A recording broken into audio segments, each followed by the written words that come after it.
65회 뉴스캐비 캠프에 오신 여러분들을 주님의 이름으로 환영합니다. 저는 원남이 목사입니다.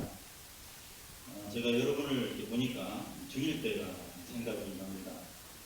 제가 중1 때는 축구를 좋아했는데 지금도 이제 좋아하지만 학교 갔다 오면 이제 가방 던져놓고 바로 운동장에 가서 저물 때까지 축구를 했습니다. 그때 저희 집이 경제적으로 좀 어려웠는데 저보다 4살 위에 형이 학교를 이제 그만두고 일을 해야 했습니다. 어느 날 형이 저를 부르더니 남이야 너 공부하기 싫으면 학교 그만두고 일하자 이렇게 했습니다. 저는 이제 학교는 다녀야 될 거예요. 공부는 하기 싫어도 학교는 이제 다녀야 되고 심각하게 고민했어요. 공부를 할까? 그래서 학교를 다닐까 아니면 공부 안 하고 학교 안 다닐까? 그러다가 학교는 다녀야 될 거예요. 그래서 공부하기로 결심하고 그때부터 이제 공부를 하는 것을 시작을 했습니다. 또 중3 때 이제 기억이 나는데 이제 중3을 이제 마치고 이제 고등학교 들어가기 전에 겨울방학, 지금까지 겨울방학인데요. 그때 이제 형이 하는 일을 제가 잠시 좀 도와줬습니다. 그때 형이 어떤 일을 했는가 하면 식당이나 그 백화점 푸드코너 같은데 채소나 이제 식료품 같은 것을 공급하는 그런 일을 했습니다. 그래서 한 번은 이 백화점 푸드코너에서 이 계란 한 판하고 파 한 단을 좀 갖다 달라고 이제 이렇게 연락이 와서 제가 그걸 이제 이렇게 배달을 하게 됐는데, 그래서 한 손에는 이제 그 계란 한 판을 들고 이제 한 손에는 이제 파 한 단을 들고 이제 백화점 푸드코너를 들어가기 위해서 이제 1층 이제 엘리베이터 앞에 딱 서 있는데 엘리베이터 문이 열리면서 제 나이 또래 남학생과 여학생들이 확 쏟아져 나오는 거예요. 저는 그 앞에서 이제 그 계란 한 판하고 파 한 단 이렇게 다 끼고 있었고 얼마나 얼굴이 이제 달아올랐는지 모릅니다.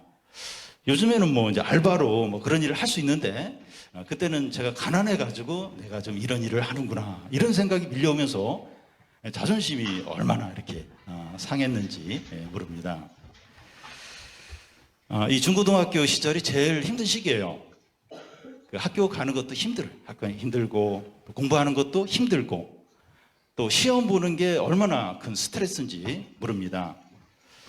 제가 그 공식적으로 이제 시험을 본 적이 20년 전에 이 강도사고시라고 이제 목사가 되기 전에 이제 보는 시험이 있어요. 그때 이제 시험을 보고 그 이후부터는 뭐 운전면허 한번 본 적이 있는데 운전면허 시험 그거 외에는 뭐 공적인 시험이 없었습니다. 근데 요즘에도 한 번씩 이제 꿈을 꾸는데 이 시험 보는 꿈을 꾸는 거예요. 그러면서 막 굉장히 막 시달리고 막 압박을 받고 그러다가 이제 이건 꿈이지 이러면서 막 다행이다. 그런 적이 이제 가끔씩 있습니다. 그러니까 시험이 그만큼 스트레스. 얼마나 큰 부담이 되는지 모릅니다. 우리 청소년들이 뭐 공부나 이 학교 그런 또 이제 여러 가지 스트레스를 이제 가지고 살고 있는데 또 이 캠프가 또 우리에게 스트레스가 되는 청소년이 있는지 모르겠습니다. 그러니까 두 번째나 몇 번째 오는 청소년들은 괜찮아요. 괜찮은데 처음 오는 청소년들은 이게 뭔가 그러면서 좀 또 이제 스트레스가 될 수 있습니다. 근데 이 캠프는 스트레스 받고 부담 받는 그런 곳이 아닙니다. 이렇게 쉬고 회복되고 기쁨을 얻는 곳입니다. 우리 그 캠프에 왔던 청소년들이 하는 말이 유스케빈 캠프는 오아시스다. 그리고 기쁨이다. 고향이다. 이런 말을 해요. 제가 이렇게 꾸미는 얘기가 아니라 이 청소년들이 그래요. 오아시스다. 그래서 여기 와서 스트레스 받는 곳이 아닙니다. 회복이 되고 기쁨을 얻고 또 살아나고 그런 곳이죠. 그래서 이 처음 온 우리 청소년들은 3박 4일 언제 지나가나 놀러 갈 걸. 학원 빠졌는데 그 공부 어떻게 해? 그런 이제 걱정이 많이 들 수 있는데 잘 오셨어요. 절대 후회하지 않을 겁니다. 만약에 이 3박 4일이 놀러 가는 것보다 또 학원 가는 것보다 집에서 쉬는 것보다 못하다. 이게 참 쓸데없는 그런 시간이다. 그렇다면 저와 우리 선생님들이 65회까지, 이번 캠프가 65회인데 65회까지 하지 않았을 겁니다. 오아시스니까, 기쁨이니까. 그러니까 이제 우리 선생님과 저도 하고 있고 또 청소년들도 이제 계속해서 이곳에 오고 있는 거죠. 이 자리에 있는 우리 청소년들은 사춘기가 시작이 됐든지 아니면 한창 지금 사춘기를 하든지 아니면 사춘기 후반기에 이제 있을 겁니다. 이 사춘기의 특징이 뭔가 하면 이 청소년 때는 그냥 받아들여요. 시키는 대로 하는데 이 사춘기가 들어서면 이제 이렇게 안 하는 게 있습니다. 거부하는 게 점점 늘어납니다. 왜냐하면 이제 청소년기가 되면 나에게 의미 있는 걸 찾아요. 그래서 자기에게 의미가 없으면 안 합니다. 어떻게 쓰든지 안 하려고 합니다. 그러니까 자기에게 의미가 없어서 안 하려고 하는 것 중에 하나가 신앙입니다. 이 사춘기에 접어들면서 뭐 교회 가는 거나 신앙이나 예배에 대해서 부모님이 이제 잔소리를 하면 그게 싫어요. 그게 싫습니다. 왜 청소년이 신앙을 싫어합니까? 자기 의미가 없는 거예요. 의미를 이제 못 찾는 거예요. 다른 데서는 의미를 찾겠는데 신앙에서는, 교회에서는 이제 의미를 찾을 수 없기 때문이죠. 기독교는 내가 좋아하는 거 다 죄라고 하고 다 못하게 하고 또 친구 관계도 멀어지게 만들고 그러니까 이 주일날 이제 친구들하고 놀러 가야 되는데 교회 가야 되기 때문에 안 돼. 그러면 그래 알았어 너 교회 가 이러면서 이제 그 친한 친구 관계도 이제 멀어지게 되는 거예요. 기독교는 내가 하는 거 내가 좋아하는 거 다 죄라고 하고 다 못하게 하고 다 태클 걸고 친구 관계도 다 해박 놓고 그러니까 이 의미가 없는 거예요. 신앙이, 기독교가 나에게는 의미가 더 이상 없는 겁니다. 이 캠프에 참석한 우리 청소년들이 뭐 다 그렇지는 않을 거예요. 근데 정도의 차이는 있지만 그런 마음이 좀 있어요. 내가 신앙생활을 하긴 하는데 교회를 가긴 가는데 별로 나에게 의미가 없는 것 같고 이렇게 신앙생활을 잘하고 믿음이 좋아지고 이런 건 내가 원치 않는다. 교회는 안 떠나지만 그냥 적당히 하고 싶다. 이런 마음들이 있을 겁니다. 우리가 이 기독교에 대해서 왜 이렇게 불만을 갖고 있고 이렇게 불신을 하고 있습니까?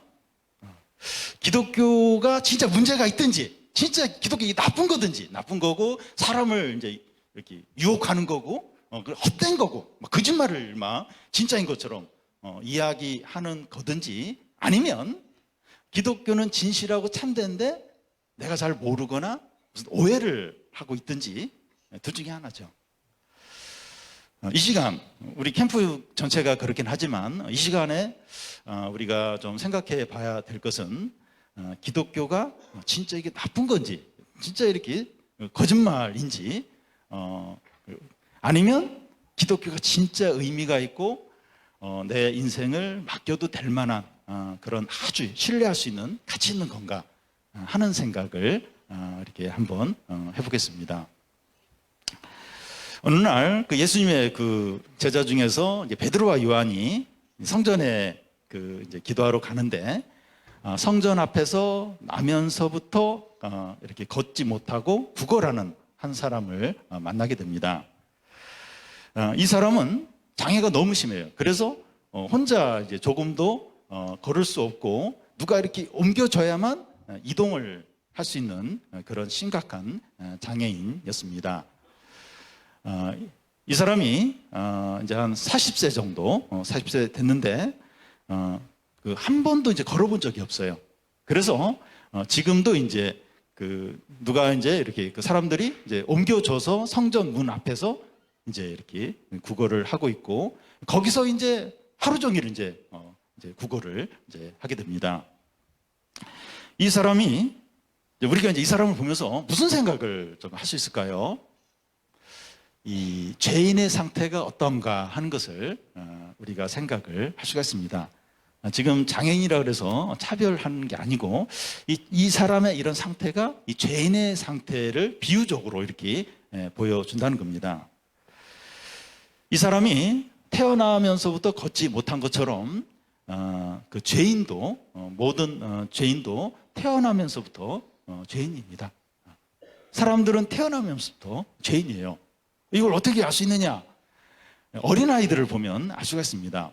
그 애들이 그 처음 태어났을 때는 이렇게 누워있죠. 누워있으니까 애가 이렇게 순하네. 근데 애가 이제 좀 걸어요. 걷고 좀 힘이 생기면 그때부터 막 친구 다른 애들 밀치고 장난감 빼앗고, 또 얘가 이제 말을 하기 시작하면 막 그 부모님께 대어들어요. 그리고 막 거짓말도 하고 조금 더 크면 욕도 합니다. 욕도.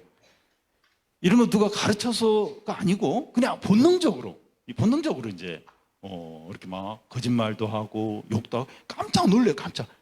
스스로 거짓말을 해요. 거짓말을. 예. 어린데 욕을 해요. 욕을. 욕 어디서 배웠어? 그러면 유치원에서 배웠다고 하고. 그러니까 본능적으로 이렇게 그걸 다 이제 어린 애인데도 하게 됩니다.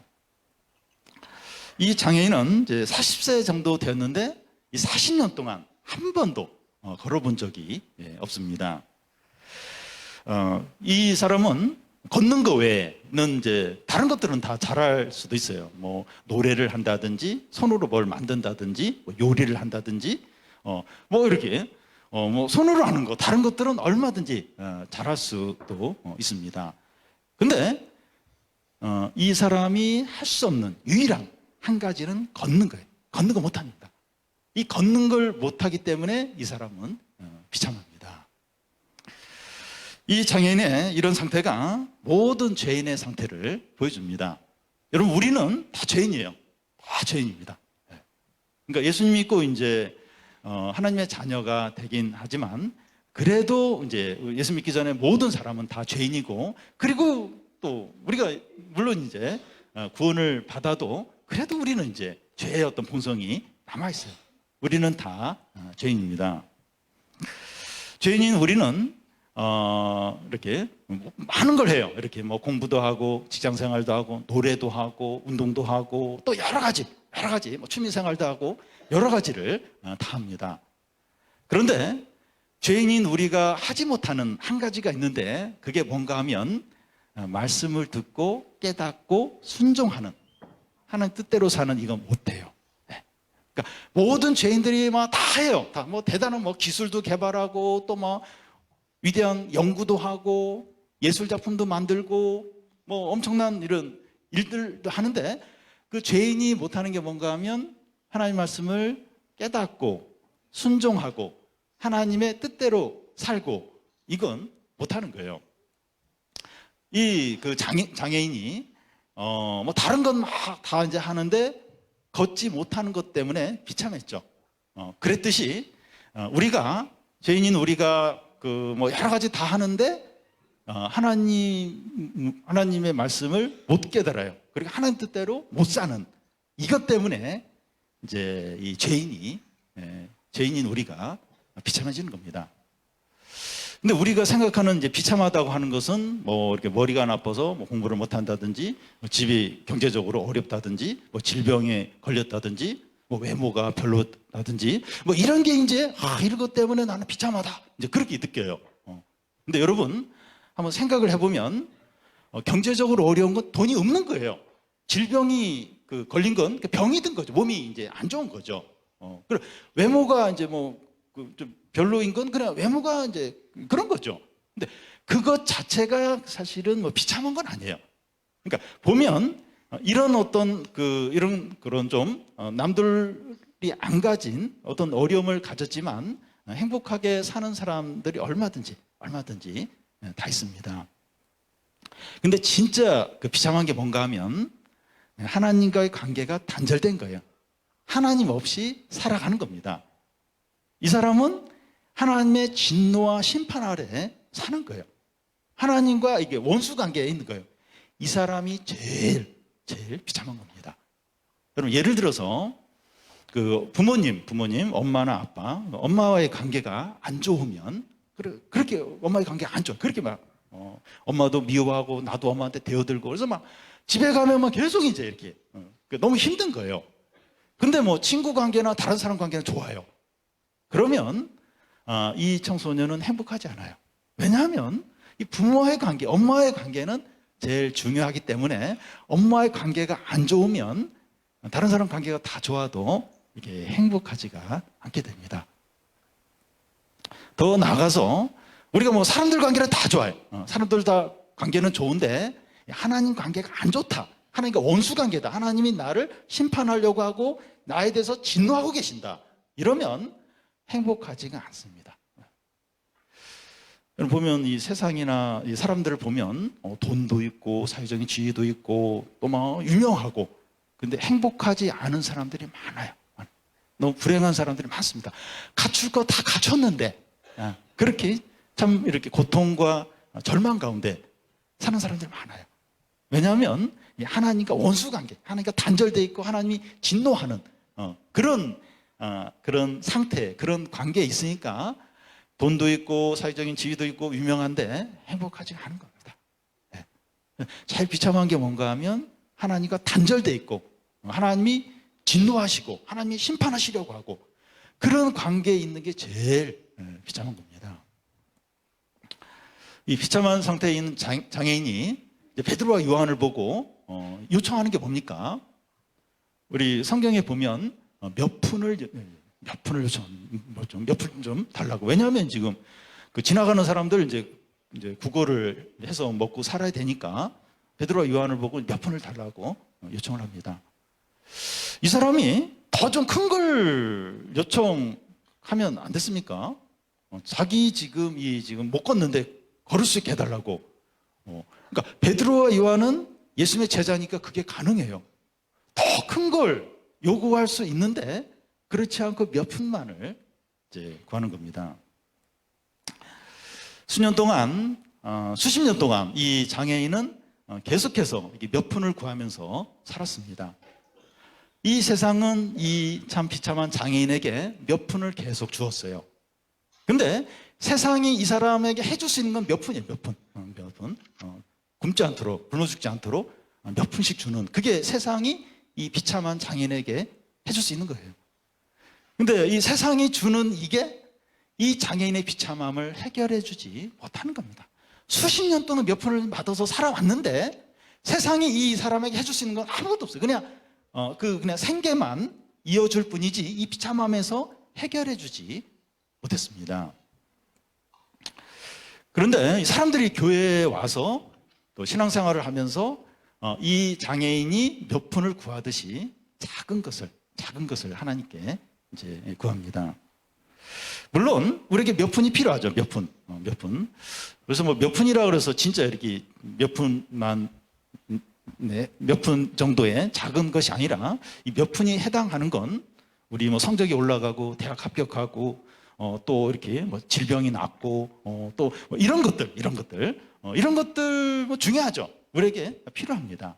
근데 이게 가장 필요한 건 아니에요. 이게 우리에게 가장 중요한 건 아닙니다. 여러분, 이 교회에서 주는 거, 하나님이 우리에게 주시려고 하는 것은 가장 중요하고 가장 필요한 거, 그것을 주십니다. 만약에 이렇게 대학에 들어가고 성적이 올라가고 우리 외모가 멋있어지고 또 막 친구들에게 인기를 얻고 막 그게 가장 중요하고 가장 필요하다면 하나님 우리에게 다 그걸 주셨을 거예요. 다 그냥 예수 믿으면 다 그냥 막 100점 받고 몇 문제 가고 또 막 다 그 아이돌 가수들처럼 멋있고 예쁘고 만약 그게 진짜 중요하고 가장 필요하다면 그걸 다 줬을 겁니다. 근데 그 교회는 그리고 하나님은 그걸 안 주세요. 그걸 안 주시고 그것보다 더 중요하고 더 가치 있는 그걸 주십니다. 상처와 아픔을 치료하세요. 열등감을 치료시키십니다. 여러분 똑똑하고 사실 지혜에 있는데 막 열등감 또 상처가 많아가지고 막 그걸 막 이렇게 다른 사람에게 쏟아붓고 그런 사람들이 많아요. 이 상처와 열등감을 치료해줍니다. 그리고 죄에서 건져주고 그리고 이 하나님의 자녀가 되게 하고, 이게 제일 중요해요. 이게 제일 우리에게 필요한 겁니다. 이 몇 분을 구하는 이 장애인에게 베드로가 무엇이라고 말합니까? 이게 굉장히 중요한 말씀인데 6절 우리 같이 한번 읽어보겠습니다. 베드로가 이르되 은과 금은 내게 없거니와 내게 있는 이것을 내게 주노니 나사렛 예수의 이름으로 일어나 걸어라. 여기 은과 금은, 이 은과 금이 해당하는 게 뭘까? 이 세상에 어떤 많은 돈이나 또 뭐 대학 합격증이나 또 세상적으로 인정받는 그런 것들, 그런 것들이 여기 은과 금에 해당이 됩니다. 교회는 은과 금을 주는 곳이 아닙니다. 그러니까 물론 이제 그런 걸 줄 때가 있는데, 하나님께 기도하면 그런 걸 주실 때가 있는데, 하나님이 진짜 주시려고 하는 거 그게 아니에요. 은과 금, 이걸 주는 것이 아닙니다. 은과 금이 좋긴 좋지만 사람의 어떤 그 비참함, 고통은 해결해주지 못해요. 진정으로 해결해주지 못하는 거예요. 만약 사람이 진짜 이렇게 그 불행한 건 비참함 때문에, 사람 안에 있는 어떤 고통 때문인데, 은과 금, 뭐 합격증, 돈, 또 뭐 사회적인 지위, 유명해지는 거, 이런 건 그걸이 안 돼. 그걸 해결을 못해줘. 이 비참함, 이 고통, 열등감, 분노, 어떤 죄에 빠져 있는 거 해결이 안 돼요. 해결이 안 됩니다. 네. 여러분, 이 청소년들의 진정한 문제는 뭐 성적이 안 나오거나 또 외모가 별로이거나 재능이 없거나 친구가 없는 그게 아니에요. 물론 이제 이게 우리에게 문제가 되죠. 문제가 되는데 그게 진정한 문제는 아니에요. 진정한 어려움은 아닙니다. 진정한 문제, 진정한 어려움이 뭡니까? 여러분, 사람은 그 짐승하고 이제 다른 점이 뭔가 하면 영혼이 있어요. 영혼. 그 짐승은 영혼이 없어요. 근데 사람은 영혼이 있어요. 어떤 유치부 아이는 집에 기르는 그 강아지가 영혼이 없다, 천국 못 간다, 이거 슬퍼하고 강아지를 위해서 기도하고 천국 가게 해달라고. 근데 짐승하고 사람하고 차이는 영혼, 사람에게만 영혼이 있습니다. 근데 영혼이 병들 수가 있어요. 영혼이 병들면 죄에 대한 감각이 없어요. 분노가 가득 차고 욕심에 차고 그래서 다른 사람을 파괴시켜요. 자기도 파괴시킵니다. 그러면서도 이게 뭐 이렇게 이러면 안 된다, 이런 감각이 현격하게 떨어집니다. 그래서 멀쩡한데, 아주 유명한데, 똑똑한데, 실력이 있는데, 재능이 많은데 영혼이 병들면 그 사람이 남도 파괴시키고 자기도 파괴해요.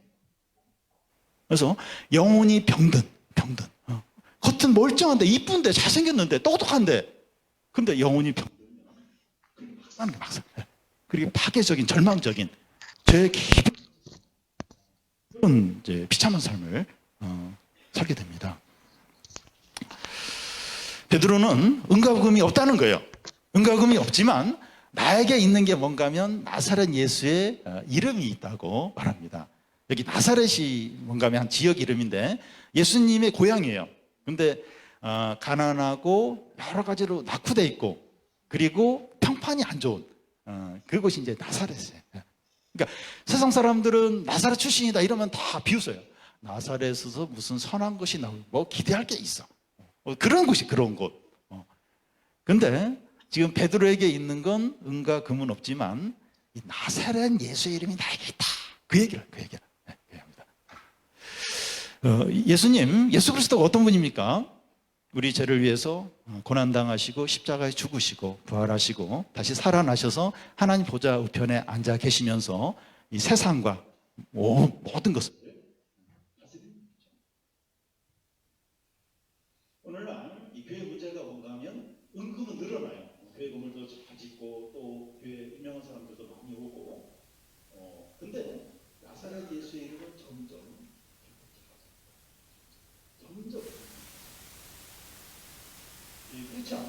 크리스찬들이 공부도 잘하고 또 이렇게 유명한 사람들도 있고 또 좋은 직장도 들어가고 부자이기도 하는데 점점 나사렛 예수의 이름을 점점 안 불러요. 점점 그 이름을 의지하지 않습니다. 오히려 부끄럽게 여깁니다.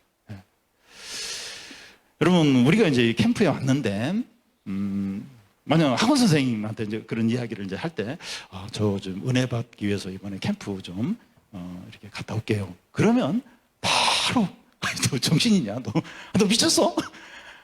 그 시간이면 아예 해외여행 가는 게 낫지.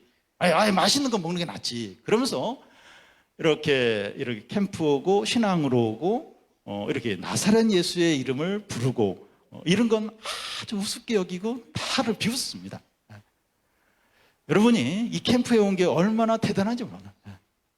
특히 이제 학원 다니는 우리 청소년들이 많을 텐데, 이 3박 4일을 빠진다는 거, 이건 보통 결심하지 않으면 안 됩니다. 근데 그렇게 좀 믿음으로 이렇게 은금 내려놓고 이 나사렛 예수의 이름을 부르러, 이게 얼마나 어려운지 얼마나 귀한 일인지 모릅니다. 그래서 우리 크리스찬들이 교회는 다니는데 은금은 늘어요. 은금은 많이 이렇게 외적으로 이렇게 여러 가지 많이 갖추고, 또 이렇게 돈도 많이 모으고 인정도 받고, 은금은 쌓여가요. 은금은 쌓여가는데, 그러면서 나사렛 예수는 내려놔요. 점점 약해집니다. 점점 약해집니다. 이게 이제 우리 한국 교회의 문제고 많은 그리스도인들의 문제예요. 이게 부끄럽다는 거예요. 예수님 이렇게 믿고 또 신앙생활 잘하고 또 어려울 때 기도하고 부끄럽다는 거예요. 아이고, 기도를 해. 그냥 알아보고 네 능력으로 해야지. 어떻게 사람이 그렇게 소극적으로, 의존적으로 그렇게 해. 그러면서 비웃어요. 기도하고 하나님 의지한다는 게, 나사렛 예수 이름을 의지한다는 걸 다 세상이 비웃어요. 그러니까 우리도, 이 크리스찬들도 자꾸 그런 거예요. 세상 사람들이 그렇게 여기니까, 친구들이 다 그렇게 여기니까 슬그머니 놔요. 은금은 챙기는데 나사렛 예수는 자꾸 이렇게 밀어내는 거예요. 자꾸 안 부르는 겁니다. 그렇게 되니까 어떤 일이 일어나는가 하면, 이 기적이나 하나님의 능력이 안 나타나죠. 은금은 쌓여가는데, 이렇게 잘 갖추고 잘 사는데, 하나님의 능력, 어떤 기적, 하나님의 은혜, 이런 건 점점 안 나타나는 거죠. 근데 우리가 이 나사렛 예수 이름을 의지하고 기도하면 두려움도 이기고 어려움도 이기고 새 사람이 일어납니다. 베드로가 이 장애인에게 예수 이름으로 일어나 걸으라고 하자 어떤 일이 일어났습니까? 나사렛 예수 이름 다 비웃어요. 다 이렇게 조롱해요. 근데 이 베드로와 요한이 이 장애인에게 나사렛 예수 이름으로 일어나라! 어떤 일이 일어났겠습니까? 7절, 8절을 보면, 오른손을 잡아 일으키니 발과 발목이 곧 힘을 얻고 뛰어서서 걸으며 그들과 함께 성전으로 들어가면서 걷기도 하고 뛰기도 하면서 하나님을 찬송하니. 베드로가 이 장애인의 손을 잡아서 확 일으키는 거예요. 나사렛 예수 일어나라 하면서 일으키니까 발과 발목에 힘이 생겨요. 힘이 생겨요. 이런 회복이 일주일이나 하루 지나니까 이렇게 몸이 좋아졌네. 일주일 지나니까 걸을 수 있네. 그게 아니라 바로 거기서 일어나면서 걸으면서 뛰는 겁니다. 이 장애인은 40년 동안 한 번도 못 걸었어요. 한 번도 못 걸었는데 나사렛 예수 이름으로 일어나라 이러니까 처음으로, 40년 만에 처음으로 걷는 거예요. 뛰는 거예요. 일어서는 겁니다. 여러분, 이게 기독교입니다. 이게 신앙이에요. 남들이 다 조롱해요. 은과금을 챙겨, 은과금을. 은과금이 있어야지, 학벌이 있어야지, 돈이 있어야지, 사회적인 지위가 있어요. 그래서 나사렛 예수를 다 내려놔요.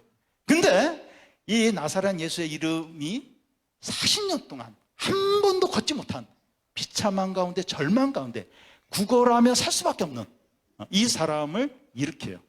걷게 해요. 뛰게 합니다. 이게 기독교고, 이게 신앙이고, 우리가 믿는 기독교가 바로 이겁니다. 여러분, 우리가 예수님을 믿고 신앙을 가질 때 성적이 조금 올라가고 친구 관계가 좀 나아지고 또 어려움이 조금 해결되고 이런 정도가 아니라 죽었고 마비되었던 것이 회복이 되는 거예요. 살아나는 겁니다.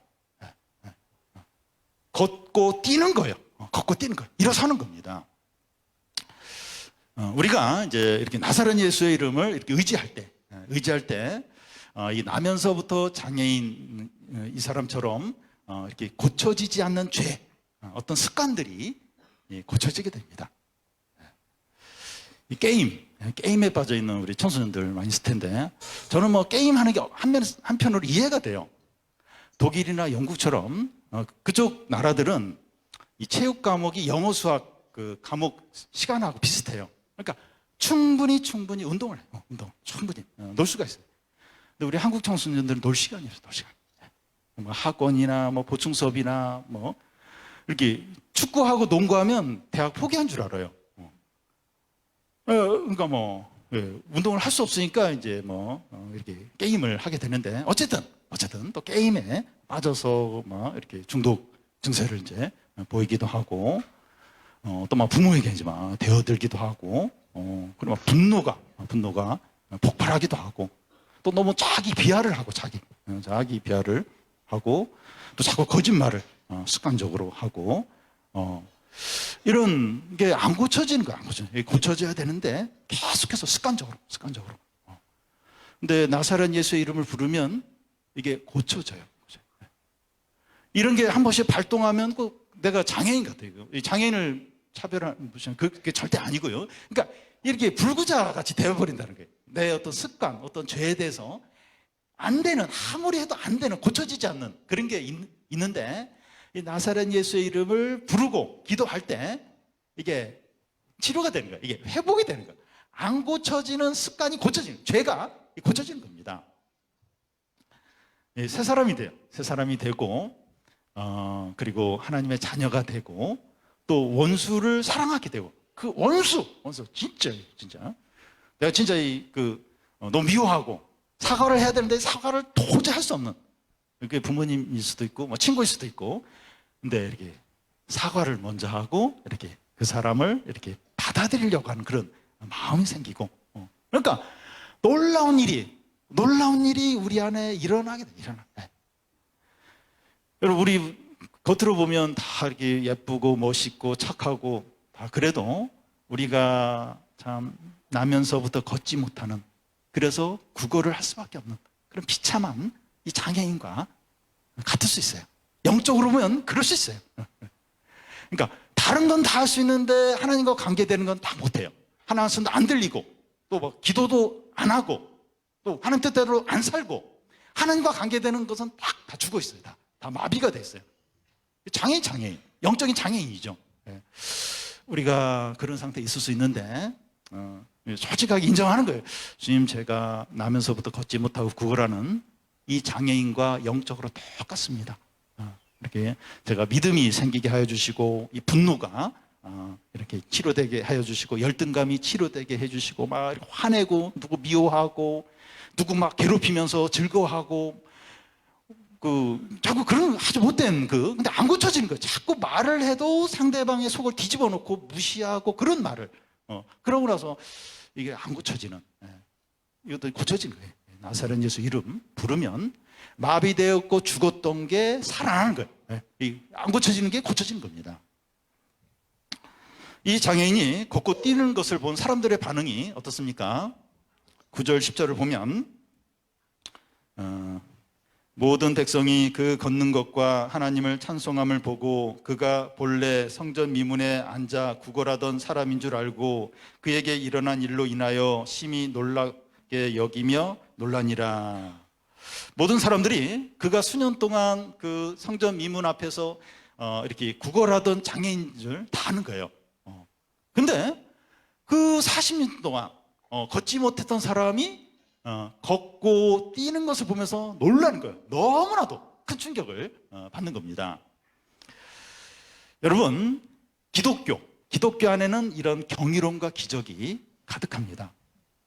여러분, 신앙생활은 놀람과 또 기쁨과 참 새로운 익사이팅한 그런 일이 가득해요. 여러분, 만약에 신앙생활이 너무 무미건조하고 틀에 박혀있고 또 참 따분하기 끝이 없고, 그렇다면 그거 신앙생활 아니에요. 그 신앙생활 그거 아닙니다. 신앙생활은 매일 새로워요. 놀랍고 기적을 경험합니다. 여러분, 신앙생활이라고 하는 건 단지 주일날 한번 교회 갔다 오는 게 아니라, 이렇게 어려울 때 기도하고 말씀을 의지하고 또 하나님의 능력으로 사는 게 이제 그게 이제 신앙생활이죠. 여러분, 그러면 놀라운 일이 안 일어나겠습니까? 이렇게 하나님의 어떤 그런 기적들이 안 나타나겠어요? 왜냐하면 기도를 하고 말씀을 의지하고 하나님의 능력을 의지해서 모든 걸 하니까 하나님의 능력이 나타나죠. 그러면 기대하지 않았던 그런 일들이 일어나요. 놀라운 일이 일어나요. 어떤 기적이 나서 불가능했던 일들이 일어납니다. 예를 들어서 뭐 그냥 한강이 강이 갈라지고 그런 거 말고 시험을 다 망쳤다고 여겼고 너무 낙심한데 그래서 실제 점수가 잘 안 나왔어요. 근데 보니까 나랑 비슷한 애들이 점수가 더 떨어지는 거예요. 기적 아니에요, 기적? 대학 원서를 냈는데 이렇게 미달이 돼가지고 합격하고 기적 아닙니까, 기적? 그리고 이렇게 변화되는 거. 내가 이 상황에서 내가 화내고 내가 막 폭발해야 되는데 내가 이렇게 잘 참고 그런 걸 잘 넘기고 기적이지, 기적. 유혹이 왔을 때 넘어가야 돼요. 전에 가서 넘어졌어요. 근데 안 넘어지는 거예요. 거절하고 기적이 기적, 기적. 그러니까 참 놀라는 거예요. 이렇게 하나님을 의지하고 이렇게 믿음으로 사니까 이런 일이 일어나는 거예요. 이런 일이 일어나는 거예요. 기적, 기적. 매일 기쁘고 놀랍고 기적을 경험하는 게 신앙생활이죠. 청소년이든 교사이든 우리의 삶이 지루하고 식상하기만 하다면 은근과 같은 세상만 바라보기 때문입니다. 나는 교회 다니는데 왜 이렇게 식상하고 따분하고 그럴까? 왜 그럴까? 은과 금과 같은 세상만 바라보는 거예요. 돈 있어야 되는데, 공부 잘해야 되는데, 예뻐야 되는데, 그것만 바라보고 이제 하니까 이제 지루한 거예요. 따분한 거예요. 교회는 잠깐 갔다 오는데 대부분의 바라보는 거, 은과 금과 이 세상에 좋아 보이는 그것만 이제 바라보는 거죠. 핸드폰만 보기 때문에 그렇습니다. 공부 외에는 공부하는 거, 공부할 때 말고는 항상 핸드폰을. 친구랑 만나서도 다 핸드폰을 하고 있어요. 밥 먹을 때도 핸드폰 하고 있고, 걸어가면서까지, 걸어가면서. 제가 걸어가면서 이렇게 핸드폰 하는 분 중에서 놀라운 분을 봤는데, 저희 교회 앞에 차 정비소가 있어요. 근데 그 정비소 차가 이제 이렇게, 차를 이제 이렇게 길로 이렇게, 길을 가로막게 이렇게 주차를 시켜놨는데, 한 아줌마예요. 이렇게 핸드폰을 하다가 그 차에 부딪힌 거예요. 그래서 핸드폰을 떨어뜨렸어요. 부딪혔어요. 근데 아무렇지도 않은 듯이 핸드폰을 들고 나서 다시 또 이렇게 핸드폰 보면서 갈 길을 가시더라고요. 아프실 텐데 얼마나 재밌는 걸 보셨는지. 부딪혔는데 바로 핸드폰 주워서 다시 또 보면서 본인의 길을 가시는 거 보면서 놀랐습니다. 우리가 왜 이렇게 지루하고 따분하고 참 이렇게 재미가 없을까? 주로 이제 핸드폰을 보기 때문에 그렇습니다. 우리가 진짜 좀 이렇게 기쁘고 또 익사이팅하고 또 이렇게 새롭고 기적을 경험하고 그러려면 좀 어떻게 해야 될까요? 은과 금을 좀 덜 보는 거예요. 덜 바라보고 핸드폰을 절제하는 거예요. 절제. 그리고 나사렛 예수 이름을 부르는 겁니다. 이 말씀을 가까이 하는 거예요. 좀 핸드폰 보면서 핸드폰 한 5시간, 총 하루에 따라서 5시간을 본다. 그러면 최소한 한 10분이나 20분 정도는 성경을 읽을 수 있잖아요. 5시간 보는데 10분. 근데 그것마저 보기가 싫어요, 속에. 성경, 하나님 관계되는 거면 보기가 싫어요. 유튜브 볼 때 뭐 설교 이런 거 나오면 얼른 돌려버려요. 괜히 들을까봐. 그러니까 핸드폰 좀 절제하고 나사렛 예수의 이름을 좀 부르는 거예요.